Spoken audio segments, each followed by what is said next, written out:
Hi, and welcome to another episode of Kuntarkis. My name is Michael Yon, and this episode is Survival of Humanity. And before Kuntarkis brings us in with that, he would like to introduce a book from a friend of his. So, hi, Kuntarkis, and tell us about this book. Okay. What's really strange, Michael, I'll just give you a little intro to how this all came about. I was negotiating with a company called Pen Culture Solutions, and they approached me about republishing my 4 books. And they were saying how they could publish the books free of charge and do any changes it need, no charge to me. And all I do is pay for the what they call complacement, which they place my books into 1,000 hard-selling stores, mainly in America, but around the world, and some in Australia. And I was going to agree to it all and actually take them on. But I asked for some emails from authors they already had, and they gave me 2. And the funny thing is, they only just started with the same company, but under a different name called Paperleaf. So it became a little confusing. But this man, Daniel wrote a book called Custody, Blood is Thicker Than Water. Now, it is absolutely based on a true story. And I spoke to Daniel, and his last name is Mason, Daniel Mason. Now, the interesting thing about Daniel Mason, he's about 73 or 75, I'm not 100% sure. And he wrote this book. He's never written a book in his life, and it's 515 pages, I believe. And it was edited by this company, but apparently written very well by himself. And it explains all about how he went through a traumatic trauma when they had a small child and his wife was playing up. And they went through this big court system through New Zealand, and it ended up in his favor. But he tells about all the emotions and how tragic it was, and the lies and the deceit, and how fathers all around the world are the ones that mainly miss out on ever seeing their child, for whatever the reasons may be. So he wrote the truth of his total experience. And now you can purchase the book on Amazon.com or directly through him. The funny thing is, I don't have his actual email address right in front of me, so I can't give it to you. But his name as an author is Daniel K. Mason. And I'm sure if you look it up, and the book called Blood is Thicker Than Water, you'll be able to find it. But he wrote this little thing, which I found very interesting. He's a bit like me. And it says, if you have a dream, then pursue that dream. Life is like a circle, and seasons come and go. And what you cannot achieve today, there is always tomorrow. When you think all is lost, never give up. Hope, have faith, and believe in what you can achieve. By Daniel K. Mason. So I just wanted to let the readers know that this man comes from the heart. And you can purchase his ebook online, as I said, directly through him or Amazon.com. And you might find it very, very interesting reading, especially when it's based on truth. So that's all I want to say about that at the moment, Michael. Thanks, Kuntarkis. So it's Custody, Blood is Thicker Than Water. Custody, Blood is Thicker Than Water. Excellent. Yeah, good on you and good on him. Yeah. So what's this episode going to be about, Kuntarkis? Survival of humanity, what does that mean? Michael, I've got to say one thing first about that. It's like any species. If we don't change in our way of life, our habits, our thoughts, our emotions, we can't move on. We become stagnant. Eventually, we begin to create disease. And more so, we don't actually survive. We deteriorate and die because we fear change. My question would be to people, why does humanity fear change when it comes to the survival of humanity as a species? I believe it's conditioning. And I believe The only way to change what we think is to discover who we are, but also our past. And I mean the past going a long way back, because the past, if never dealt with, becomes a negative emotion each lifetime from generation to generation. And we constantly pass on those emotions through our genetics onto our children. And they end up living a very similar existence to the way our parents lived. We may not even notice it, but it's happening. Now, people today, I've heard this saying, and I mentioned it last time, but don't you want to know the truth? No. Why not? It's too scary. It means I have to change. It means I have to become responsible. Isn't that what learning is all about? Isn't that what we teach our children when they go to school, to become responsible so they can learn to figure it out and do it themselves? And the answer to most people, I don't know about that, but I want my children or my son or my daughter, yes, to grow. But how can children grow if we constantly pass on the negative aspects of our fears, our experiences through our genetics to our children? How do we grow? We don't. We become stagnant. That's why we have so much human disease going rampant in our world today. That's why we have so much when it comes to wars. And wars today, Michael, have become so cruel. I just can't fathom living in a society that doesn't want to change. Because if we don't change, wars will follow us throughout eternity. And we will never grow into a conscious thinking being. We will always stay limited in our own past, in our thoughts. So changing is one of the most important things to the survival of any species, especially humanity.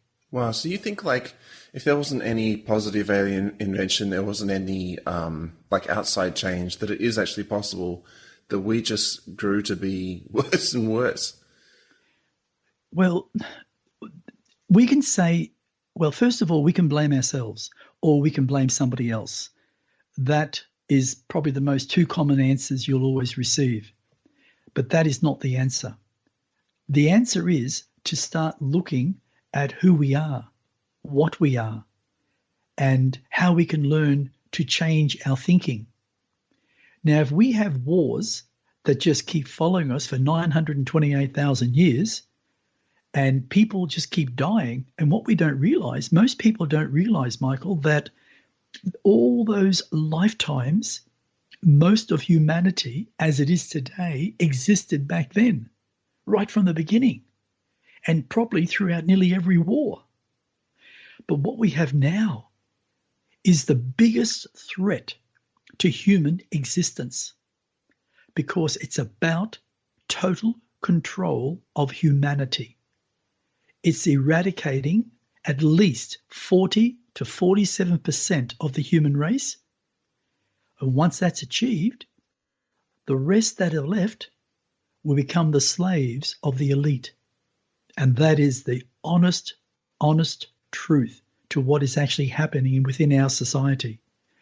We have governments today, Michael, that are listening to these people called the cabal, which is a secret organization that many are trying to expose to all of humanity.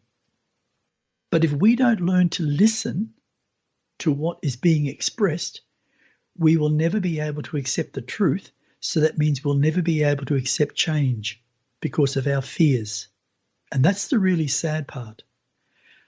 If we had alien intervention, which we have had dozens and dozens and dozens, if not several thousand different alien civilizations that have come to Earth over the last, look, not just the last 928,000 years.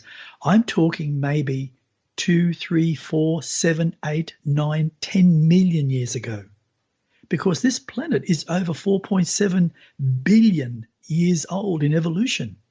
Yes, it took nearly 1 billion years for it to incubate, but that's not the point. There was still 3.7.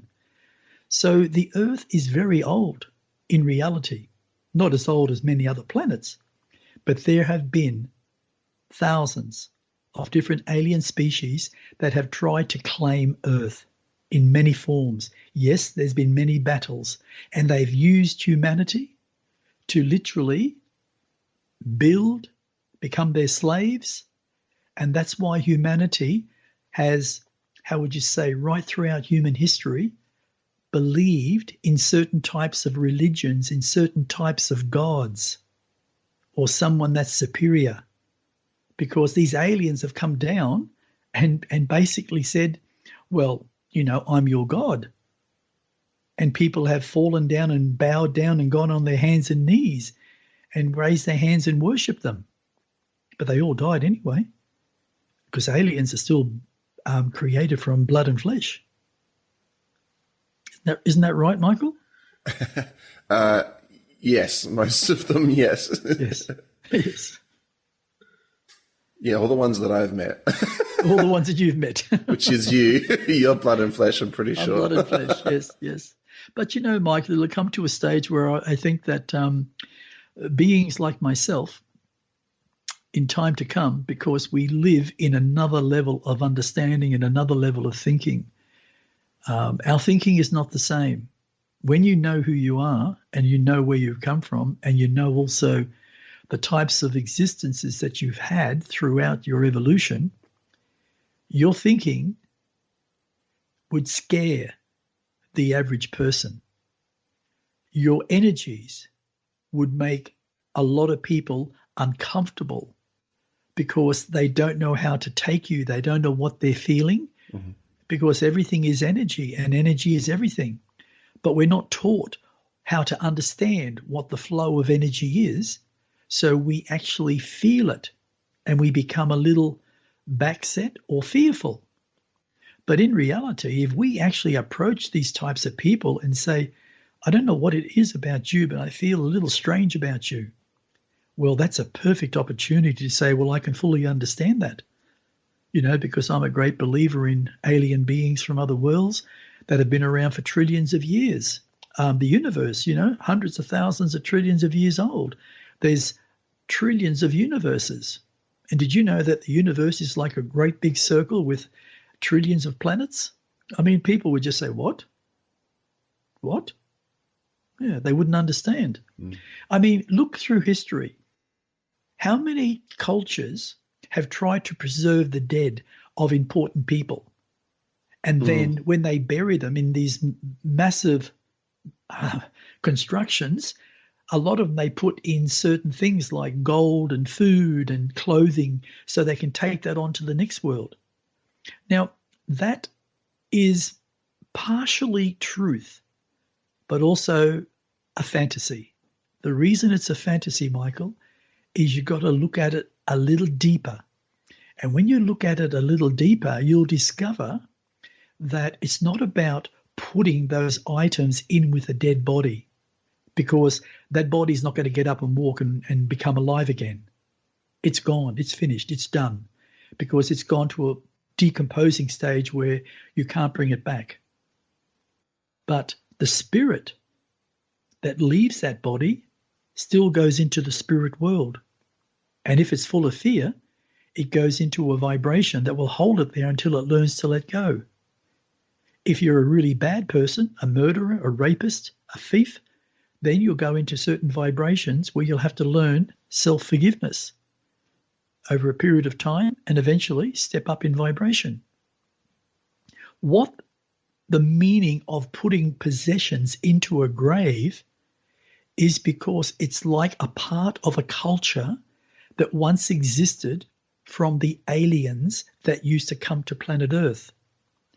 And they've just created something similar, and it's gone through human history.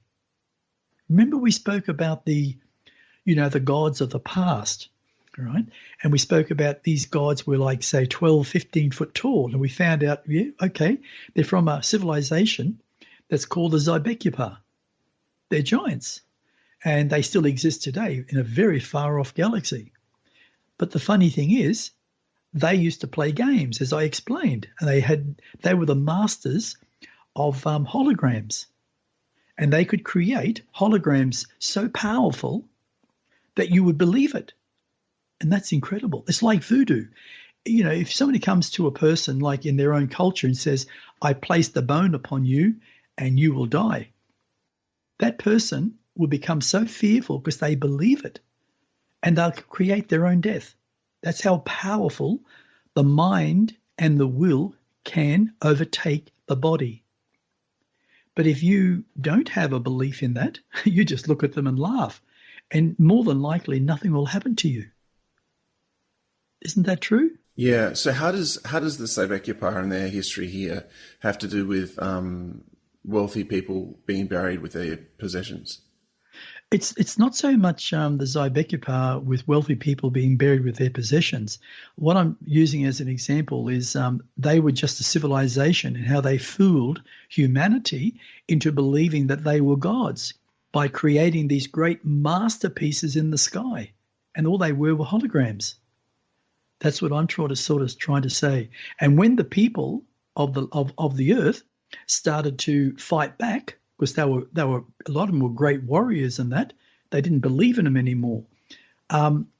Those gods tried to scare them. They even came down to earth to scare them. But the humans that were here were fought back and killed several dozen of them. And they left. They never came back to planet Earth because it shocked those giants to realize that humans would actually fight them, because there was a lot more of the humans, like say 10,000 to 1. Mm. So they became scared. They realized that humanity now will fight back. We can't fool them anymore. So they left. But that was just history. And we made a belief system out of believing that these things were gods, and they overlooked us. But they caused massive wars. They killed millions of people through those wars. So who was responsible? It was those gods. Mm. Let's take today. Who's responsible for all the wars? Governments and dictators and emperors or queens, but also the cabal. The cabal today have killed through vaccines millions of people around the earth, and many more millions will die from it because it was an experimental drug. But no one will actually want to admit that, because if you do, then the truth comes out. And that's the other thing I want to say before we actually was going to go into this, but I'll mention it now. There's a man with a very small group of people who run an organization through the web called stopworldcontrol.com. That's stopworldcontrol.com. I would recommend anyone that doesn't know anything about it to Google it and just read through some of the information. Even go to where the videos are on the grand jury, where all these lawyers, doctors, scientists, bankers, people who have worked in the WHO, which is the World Health Organization, at top-ranking positions, have actually come forward and given evidence about who owns who. And if you read that, it will start to open you up to what is actually happening on Earth, that we are literally psychologically being attacked in a war game. And these people want to control humanity through genetic engineering, placing chips into the brain so they can control you. All they do is press a button on your code, and they can literally put ideas into you, and you can bring those ideas out, and you will do those things, and you don't even know you're being controlled. It's like you'll be totally dumbed out. And when you're dumbed out, you'll be happy, because that's what they're saying, but you'll own nothing. You'll be no one. And your children will grow up the same. And the interesting factor is they say, how could they do that? Well, there's a substance, and it's a very interesting substance, a very commonly used substance in the industrial world called graphite. And you've heard of graphite, Michael, haven't you? Right, and definitely with all that's happened in the last few years, graphene oxide, yeah. Yeah, graphene oxide. And it has many uses, and it's a created substance through a tremendous amount of heat. But what they've now created is graphene oxide, what you just mentioned. And graphene oxide is a very interesting little, how would you say, a little microorganism. So you can't even see it with your human eyes. That's how small they've made it. And that graphene oxide was in all the vaccines. And it goes into the blood, goes into your corpuscles, and it changes your DNA. Now, I'm not sure. No one's ever found out how long it takes to change your DNA. But once your DNA is changed, you will no longer be human. And this is why I'm talking about the title called The Survival of Humanity. And when I say humanity, I'm using that word as we have a certain type of DNA blood, which is red. Even the color of your blood will change. How much? No idea. But what's more interesting is there are babies being born since the injections have been going on, and these babies are growing at a rapid rate. They're walking at 3 months old. What? Wow. Yeah, 3 months old. And they're also larger, and their eyes are jet black. What? Wow. Jet black eyes. Now it's all suddenly gone quiet. No one's talking about it. It's all keeping quiet. But they did have it. And I've even got a photo of it. Photo of these little kids. They're black-eyed babies. And everyone's just keeping it a low key, not talking about it because they don't want it to get out. And what's even more interesting, Michael, is all the mainstream media is owned by connections through the cabal, which are the elite, which own all the pharmaceutical companies, which produce the vaccines. And all the governments around the world have joined this organization by signing an agreement, and I believe that's with World Health Organization, to instill this within humanity in every country. And the people who actually infiltrated the WHO are the cabal. And the cabal have been around, what I believe, for several thousand years. And they have caused more mass murders than anybody could ever comprehend. Wow. Now, there's an old saying, nothing is valid until you have information or living proof. Well, sometimes you've got to have a heart that you've got to learn to touch and open up and feel the truth. Because every human being on this planet has the ability to feel the truth. But we have been so dumbed out with stress, with mortgages, with family life, becoming more stressful because the governments are actually implying more and more rulings throughout schools. They're even trying to inject children under 5. It all started at 16 or 15. Now it's gone less and less and less and less and less. I mean, I heard on the radio this morning when I was about to get out of the car to go and have my hair cut, and I just laughed. There's this politician trying to bring out a new ruling to have children employed at 13 in Australia. 13. Oh, wow. Right? Because they're now saying that there are so many, I think it's 40,000 vacant jobs in the food industry, like restaurants and all that type of stuff. And that's where they want to employ them.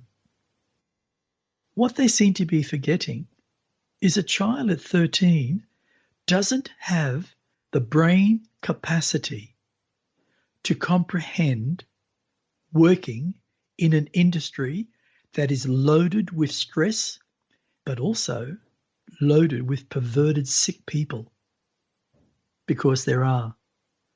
And what they're trying to do is bring the ages down lower and lower and lower. And when they get it at 13, they'll push it until they get it. They'll get it down to 12, then to 11, and then to 10. And that's really sick because they're literally taking away a child having experiences of fun at that age. Yeah, childhood. Children, children, Michael, should be out playing at that age, like climbing trees. Oh, don't climb a tree, you could fall. Oh, my God. I remember from the person that owned this body when they were a child climbing trees at 5. I remember when he used to jump off a roof that was not just 2.4 meters high from the base to the top of the ceiling, but another meter for the roof, plus another meter and a half for the brickwork that the house was sitting on. And he used to literally jump off between the driveway that had 2 paths of concrete and pretended he was Superman. Right? I mean, I don't know, how is 2.4, 3.4? That's 4 meters. 4 meters for a 6-year-old, 7-year-old to jump off a roof. And yet, if a child did that today, they probably don't have the capacity to save themselves because it's all changed. The way we were, the way we had the ability to do things was so different back then. And now everybody is trying to get children to do things younger and younger and younger and younger. And eventually we'll think that children can run the country. That's a joke, but I mean, that's what they want to do. And you've got to look at who's actually doing it, who's actually controlling it, who's pressing the buttons to say, yes, let's do it. But the other thing, Michael, is no one fully explains what happens to the millions of children that disappear every year on planet Earth. Where do they go? What happens to them? It's called child trafficking. It's been going on very strongly for about 290,000 years. Oh gosh. In the last 150 years, it is really bad. The amount of perverted, I can't call them anything else except perverted dogs that they are causing such anxiety and so much pain to those children in their future life. Now, they're going to grow up, Michael, and they're probably going to be full of hatred. That's not good for the survival of a species because it changes the way we feel, it changes the way we think. We should be able to wake up in the morning and say, oh, good, I'm going to work today. I'm looking forward to that. But the amount of people that I hear, Michael, every single time I go to the shops, and I mean every single time, is because they're bored, they hate their jobs, they're thrown into a job that they cannot stand because they have to do it to earn money. When you are thrown into a job where you can't stand it and you know that you may be there for 10 years, 5 years, 10 years, even longer, you lose something within yourself. It's called passion to grow. That passion has so many meanings, not just to grow, but to be creative, to become something beyond what you want to be or what you are now. You squash it, you suppress it, and then you go to another job and you hate that because it's not what you were wanting to do. And we should be allowed as a species to be able to say, take on a job or a position that we are totally excited about. Now, this is what's really interesting. Again, we look at the word survival of humanity. Okay, this is the way it's happening on Earth, and it's getting worse and worse and worse, not better. We believe it's getting better because that's what we're told by the media, by the governments. And the governments are not our allies. They're actually our enemies because they don't care. Not really, not truly. Because if they cared, they would not allow someone like the cabal, who controls who? World Health Organization, to literally become the new world order through domination of the species called humanity. And that's their goal, 100%. Now, if you went to another planet, like, say, the Ilias, okay, let's use the Ilias, for example. It's a world that's about 19 billion years old. No, sorry, 19 million with an M, 19 million.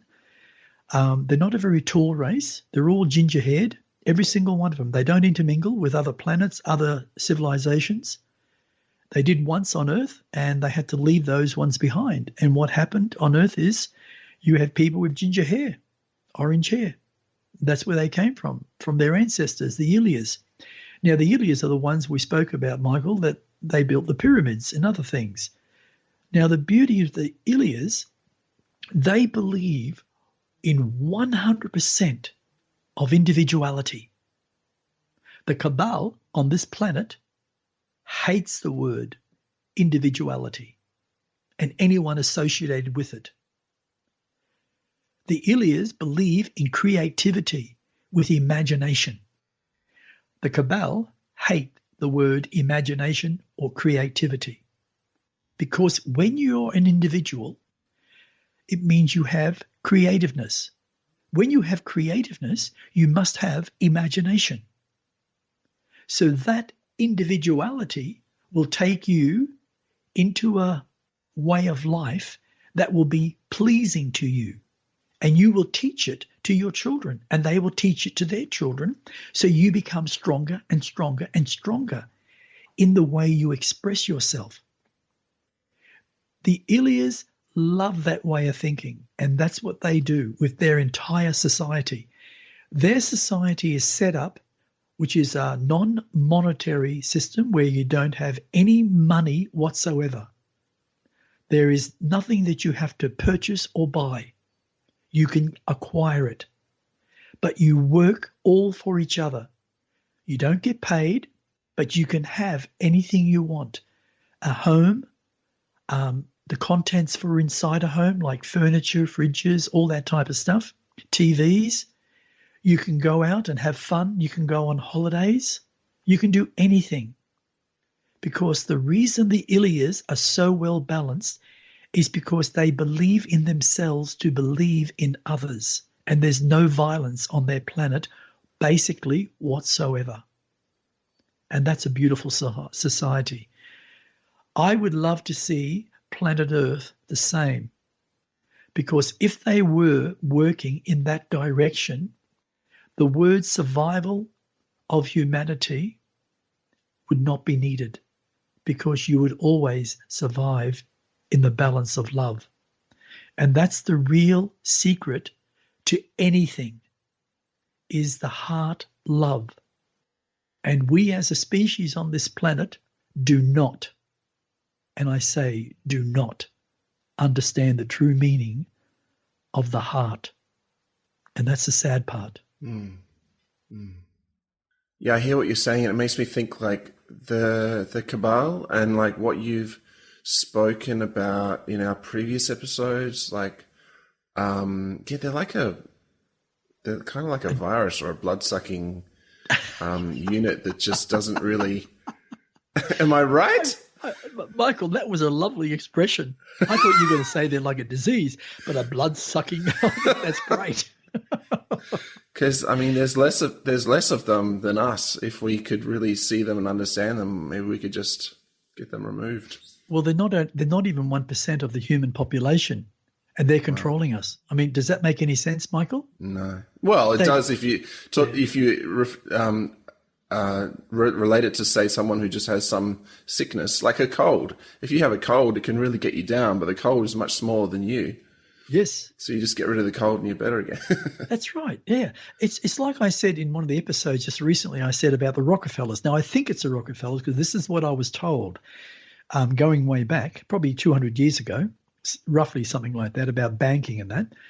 I think 5 of them out of the Rockefellers, and I think they got to do with brothers, and they all opened up banks. Isn't that interesting? Wow.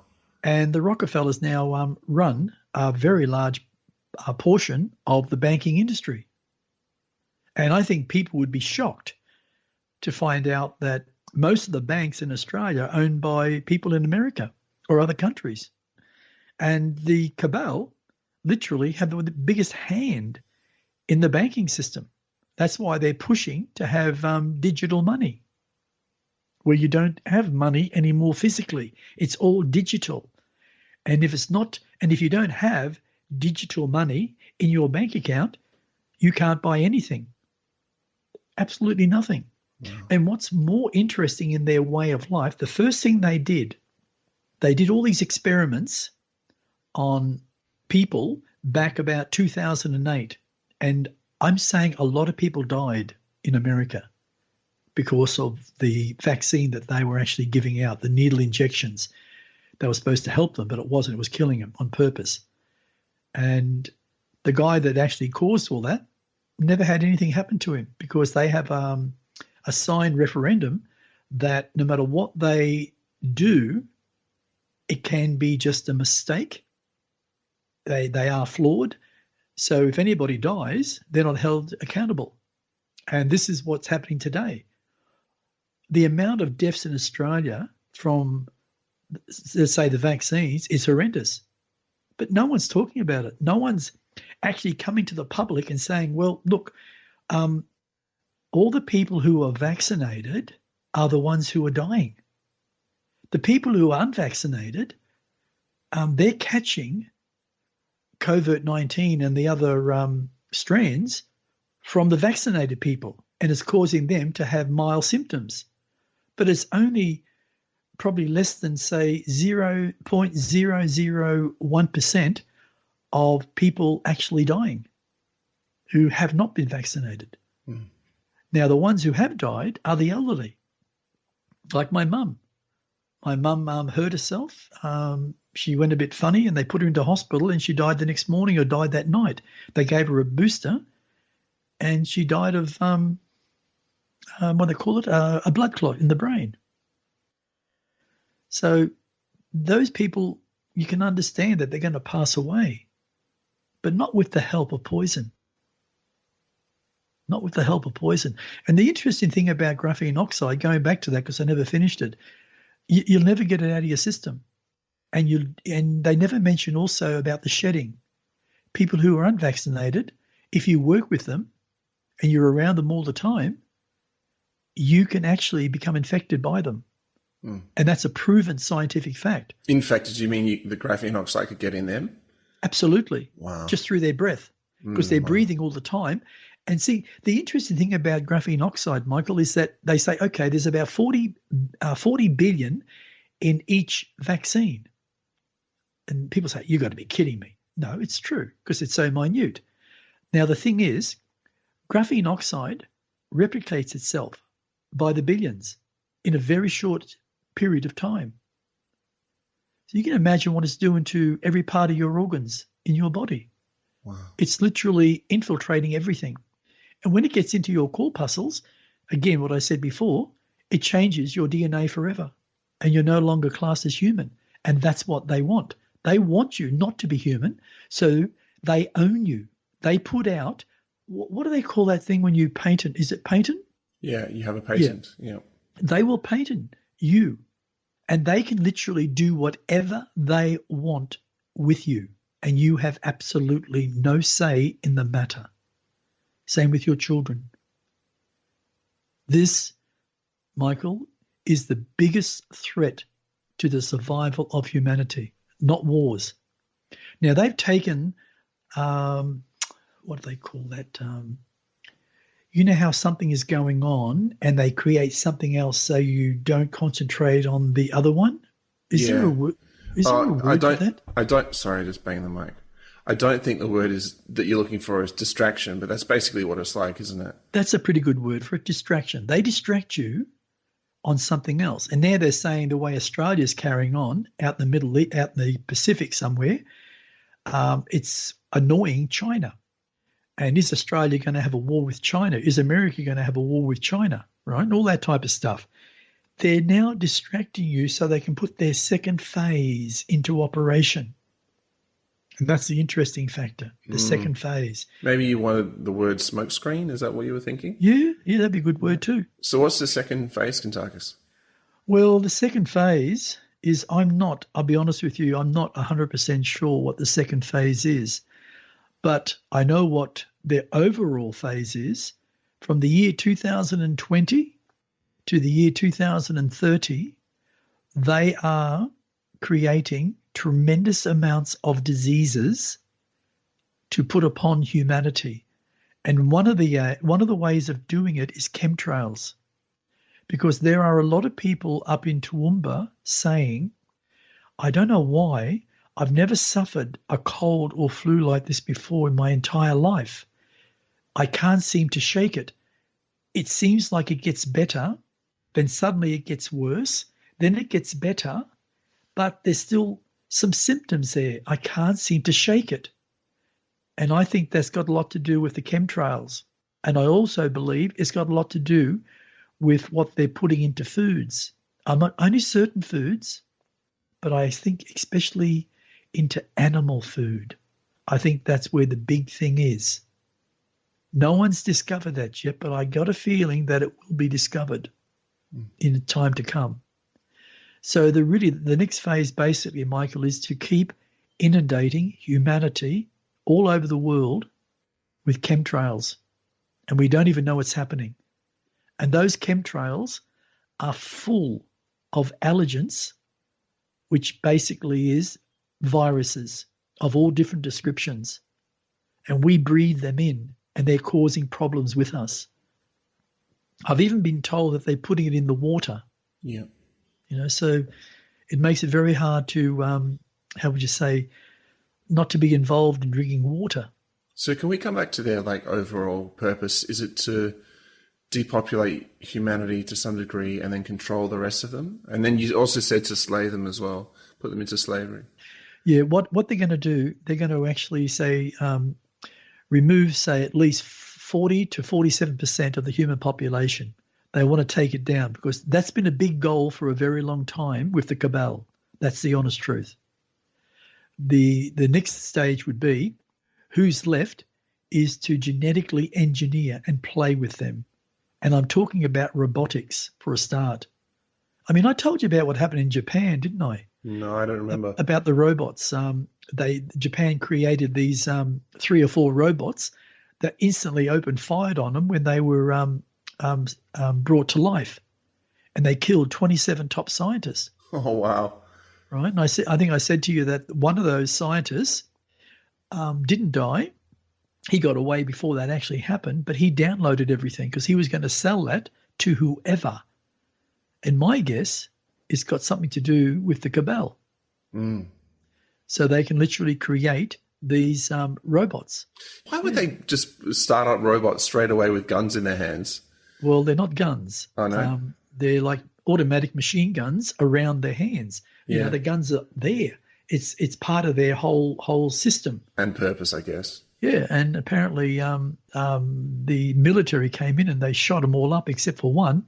And one of them was trying to connect to a satellite to download how to actually even repair itself. Wow. But after that, you heard nothing about them. It's like they never existed and nobody wants to know about it or even believe it. They think it's a science fiction story. Yeah. I just think they employed these Japanese scientists to actually build them because they knew, and then once they knew they actually worked, they got rid of them all, so no one had the knowledge to rebuild them, and then they can actually take care and do it themselves. Yeah. It's more to it. But the big thing, Michael, is yes, reduce the population, keep creating diseases up to 2030, keep pushing new vaccines right through that time, right up to 2030. because what they're doing is complete experimental vaccines. And I'm not sure what you call that one, called MR something, mRNA or something. Yeah, mRNA. Yeah, that's apparently pretty bad, and that's got to do with the graphene oxide. And oh, by the way, something I heard the other day, Michelle actually sent to me. It was about German scientists. They also now decided to do their own checking. I mean, how long does it take, Michael, for all the information that's around to actually start looking what's in the vaccines? Why hasn't anyone done this when the vaccine, before it came out? No one looked at it. Isn't that amazing? It's only now. These German scientists have discovered that it has some very deadly toxins in it. They didn't explain what they were. They had photos that looked like some sort of little creatures, microscopic creatures. And what's really fascinating, what do they call those people that bury people? Bugger. Oh yeah. Anyway, not cremation, funeral parlors. Just let's call it funeral parlors. Well, I was told that the increase of elderly deaths rose so high that they was inundated in trying to get them all buried. They were just dying. Now, the interesting factor is this one man, he decided to, because his job was to remove arteries and remove the blood from the body. And apparently when he was doing it, he found all these blockages. And these blockages had this white, spongy substance in it. And he didn't know what it was. It was in the main arteries. And it's like it blocked the entire leg, and the leg couldn't operate properly. And he said, it's pliable. You can bend it back and forth. He said, it's really strange, like plastic. But I believe what it was these little creatures. They called it little alien creatures, not aliens from another world, but an alien type creature that they've never come across. And it replicates by the billions. And it literally built itself within the actual vein vessel all the way through. And he had a meter of it, like stretched out. Wow. And it looked horrible. It was about, say, a centimeter in diameter. And it was so pliable. And it was growing. It was incredible. Gosh. So, and yet he came out and said that. But look at it, it's all been kept quiet. It's been hushed, the whole thing. And they're still doing that today, and they're still pushing the vaccines. So if you look at the survival of humanity, Michael, there's only one way to change. So humanity does survive what's happening today, and that is to grow strong. That is to grow strong in your body by first getting rid of all your habits that has held you back, especially when it comes to food and thoughts, and change the way you are in your life, in the way you think, in the way you talk. Grow strong in your body, exercise, get your blood going, eat good natural foods. Now, I'm going to share something. I think I've done it once before, but I've been drinking a substance called quinine. Have you heard of that? No. Okay. What it is, it's something that came to me from Stop Boil Control probably about 2 years ago. And it's a made-up formula, which is very simple. You take, depending on the size of your family or yourself, you take, say, 3 grapefruits. You wash them or soak them for, say, half an hour to get the toxins out of them, out of the skin. Then you cut it with a sharp knife, not a peeler, because a peeler will only take the layer off. What you want is the pinky or the white pectin that's under the skin, mainly. And you cut it right down to the flesh, and you peel it all off. Now, the flesh you eat, and it's very good for you. It helps you lose weight. It's a cleanser. It's very healthy to eat pink grapefruit or oranges or whatever you're doing, or lemons. You can put them all together and have a little bit of everything, and that makes your body feel really funny, actually, like zest. You know, you feel good. Is it alkalizing? Well, in a way it is, yes. Yes, it is alkalizing. Yes, you're right. Yeah. But with the skins, you cut them up, you put them into a big pot, a pot that will take at least 3.5 litres of water or 3 litres. You put them into that, then you take 4 lemons. Make sure the lemons are a little bit soft when you squeeze them. That means they're at that good stage of consuming them. Then you do the same thing. You wash the lemons or soak them. You peel them right down to the flesh. You can put the flesh into little freezer bags and freeze them and bring them out, and you can put them into your smoothies and that type of thing. Once you've got that all cut up, put it into a pot. Then put in, say, at least 3 litres of water. You may only want to put 2 litres in, but just remember, you're going to probably lose at least about half a litre to a litre through steam. And what you do is put it on the stove, bring it to the boil by boiling your water in your tea kettle first, pouring it in, at least 3 litres. Then put your stove on, whether it's gas or whether it's just hot plates, very low, to bring it up to just that touch of little boiling spots on the water.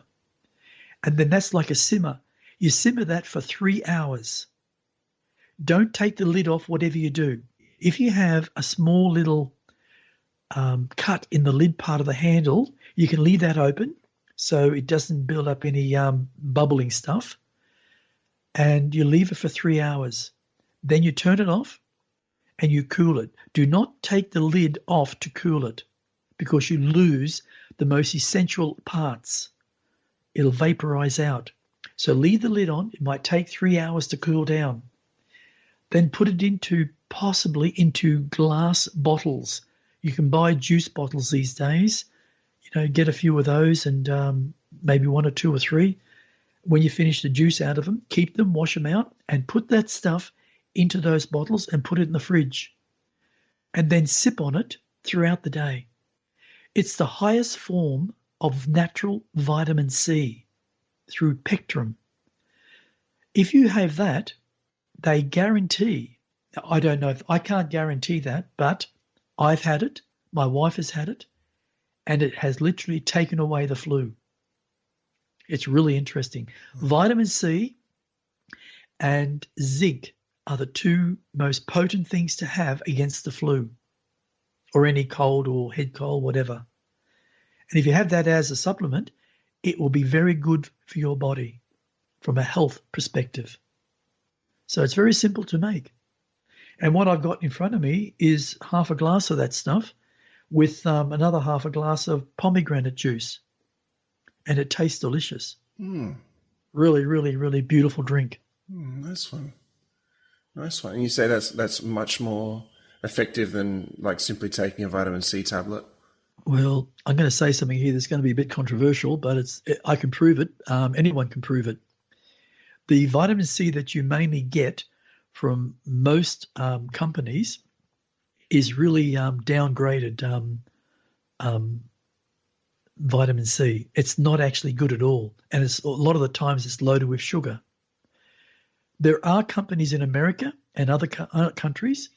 My wife gets it, but it's works out about Australian dollars, about $55 for a small bottle of the powder. And she has that. And that is pure vitamin C too. The most purest vitamin C is directly from the pectrum in the grapefruits and also the lemons, even the oranges. I don't know why they don't put oranges in, because I do. I actually put oranges in mine, the orange skin with the pectrum. I believe it's very good. It's a really good health drink. Right. Yeah. Yeah, good. We'll have to all give that a go. I just wanted to say, because I didn't finish some of the parts I was saying before about growing strong. Once we start having a good diet, I'll be honest with you, 100% people, you will feel better. You will feel that you have far more energy.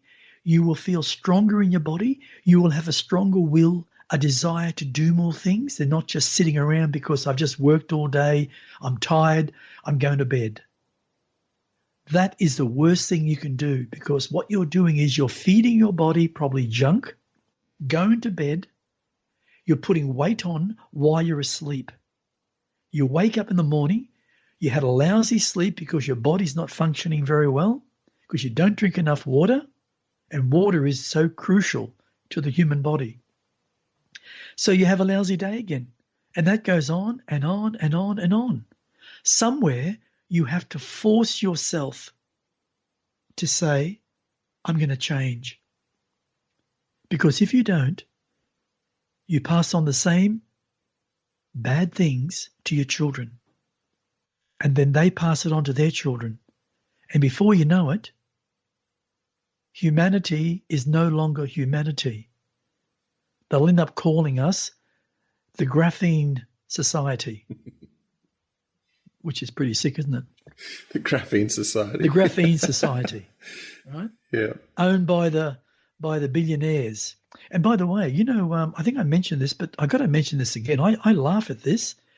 This Bill Gates, he started off with his career as a fairly humble man. But as he grew and he sold his company, he made hundreds and hundreds of millions of dollars. Since this pandemic, so-called pandemic, he's made trillions. Oh. Go figure. Hey? And now he's classed as the man that rules the world. They're classing him as that he has so much power. Wow. Pretty scary when you think about it. That's why we need to grow strong. We need to go beyond what we are. We need to stand up and say, no, enough is enough. We need to teach our children that we cannot listen to people who are in government that are trying to cause us harm, that aren't working for us. Does that make any sense? No. So that's the survival of humanity. The first thing, grow strong. The second thing is make your children grow strong. The third thing is make sure your body is really healthy, because it'll change the way you feel about you, and it'll make you more passionate about life as an individual. And that's really, really important. And the fourth thing is, in every decision, make it from your heart. Because you see, these people, these things, what you call people from the cabal, they have no heart. They have no empathy. They have nothing except greed and power. And they are doing what they are doing. And we as humanity will not survive if we don't grow strong. We need to take personal responsibility for our thoughts and our actions and stand up and say enough is enough. Good. Thank you so much, Kuntarkis. Hey, one thing maybe I thought we could also close up. You were talking about people that get, like, wealthy people in the past that would get buried with their stuff, with their valuables. Can you maybe just talk about I've got this joke. I want to say, I probably should. I was going to say, if I just can just die in my car, does that mean I can take my car into the afterlife and drive around? No. Okay. I mean, you can be buried in your car. Yeah. Oh, yeah. That's it. That's what I meant. Buried in your car. Yeah. And then, because so, because you said there was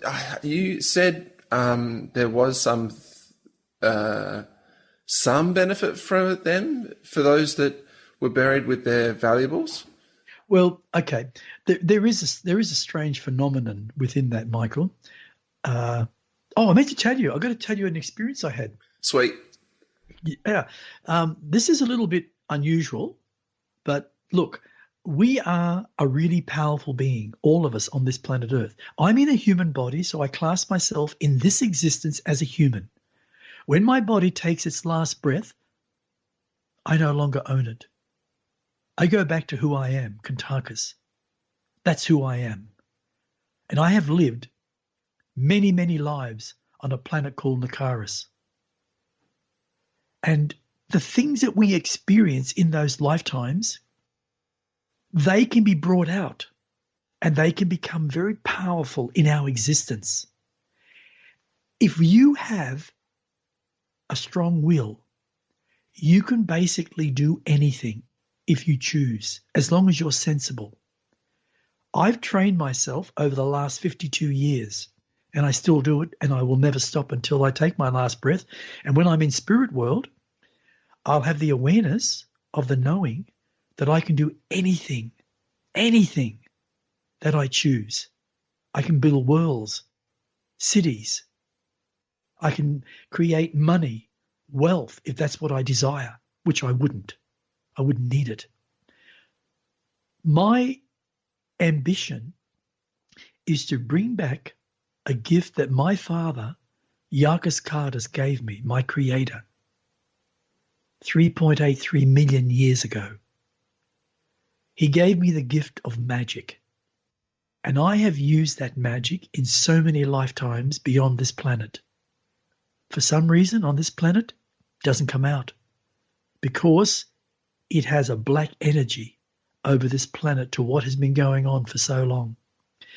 But I'm breaking that wall down slowly but surely and becoming more powerful in my creation within the spirit world. Now, the other night, only a few nights ago, I saw myself lying on the bed and I was doing this certain little meditation for projection. And I remember flying out of my body, not seeing my body, but flying out of my body at great speed, sort of my head back, like I was bending backwards. And I suddenly went through a veil into the spirit world.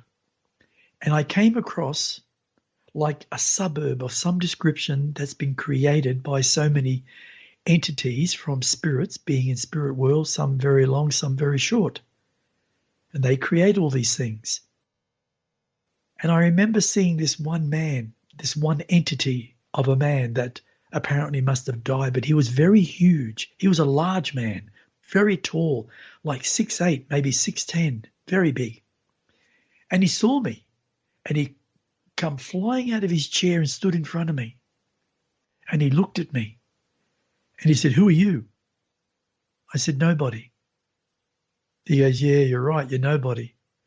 He said, "I might just give you a whipping anyway, just to feel good." And I said, "That's your choice." And he came at me with all these swings. And I went down very low and I brought up my kundalini and my two hands hit his chest and lifted him off the ground.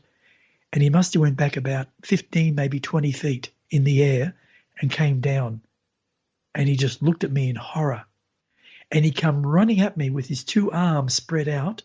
And as he did, I came up and I grabbed both his hands into my hands. And he had much larger hands, I will admit.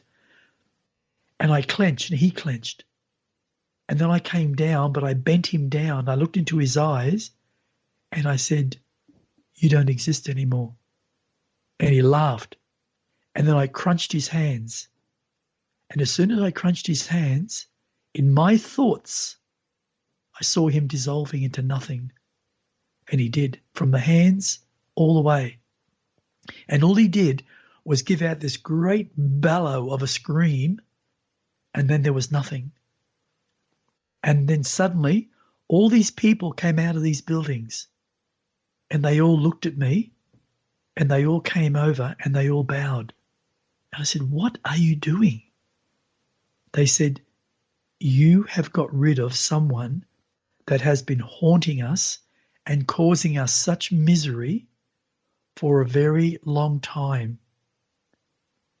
And I said, "Don't bow. Please," I said, "just stand." They said, "Who are you?" And I said, "I am just a human that passed over." And I said, "I've been training myself for a very long time to have the power within spirit world so I can teach others." They said, "Teach us." And I said, "I can't now. I have to go back." And I just got drawn all the way back into my body. And I woke up and I thought for a moment, my God, I succeeded. That's magic, Michael. Mm. That's real magic, to being able to do what you think. We need to do the same to all these Kabbalahs, because all they are is narcissists trying to control everything and everyone. If we allow such a small portion of idiots to control all of humanity, 7 billion people, then we are really weak in nature. But I don't believe we are. I just think we need the courage to stand up and face whatever our fears are, so we can grow beyond it as a human being, no longer just a human animal. Mm. I already kind of know the answer, but did you want to finish off about these like emperors and such that would get buried with their things? Is there any? Oh, yes. You were going to say that there's something about that. Yes. Okay. The whole point was aliens have been doing this for a long time when they bury their dead, especially if it's an emperor or a king or a queen or whatever, or someone of high importance. And they do it a little differently. They actually help the entity transgress into spirit world where they are in their vibration, but also they show them how to take their wealth or their articles into spirit world. You can draw that into spirit world. Here on earth, we don't do that because we don't know how. We just believe that if we bury these things with it, it's like saying we loved you. We give you what you had, your wealth, your gold, your cupboards, your toys, your cars, or whatever you want to put. If they could have the ability to, say, draw the essence of the energy that makes up those solid objects with them into spirit world, they can then learn how to manifest. That's the difference. When I go to spirit world, over the last 52 years, I've learned how to manifest any object if I desire it, because energy is everything and everything is energy. In about 500 to 700 physical years' time on planet Earth, there will come an organization who will change the way a lot of humans actually think when it comes to, how would you say, teleportation, manifestation, invisibility, transportation from one place to another. That will actually come into existence through these beings, and I believe they're not of the earth. They'll come from another world pretending to be humans to introduce that type of ability to change the formation of how we think. So people can suddenly say, oh my God, teleportation is possible, invisibility is possible, flying is possible, all that type of stuff. So that's one of the reasons why I said, if you bury somebody with objects that they loved, and if they could learn how to take the essence of those objects into spirit world, it would spark off a consciousness within them to learn how to begin manifestation, which would change the way they think when they come back into a physical life. Does that explain? Yeah, so their transition would have to be quite smooth, though, wouldn't it? Absolutely, not violent. No. No, not violent. Right. Not violent at all. It's very bad when it's violent. That's what's happening with all the wars, mate. People are murdered and murdered and murdered children, and are growing up so angry from wars, and it's just disgusting. And it's the cabal that's behind the whole thing, causing all the wars to cause such pain and misery, which gives them more control over us as humanity. Mm. It's fear, all about fear, Michael. Well, thank you, Kuntarkis. This concludes Survival of Humanity. If you'd like to find out more about Kuntarkis, you can find his website, etcconsciousness.com. Also, you can contact us for whatever reason, including if you'd like to book a consultation with Kuntarkis, that you can contact us on kuntarkis@gmail.com. Also, we have a Facebook page called Kuntarkis. And yeah, that's it for now. Thanks so much for listening, and stay tuned for more.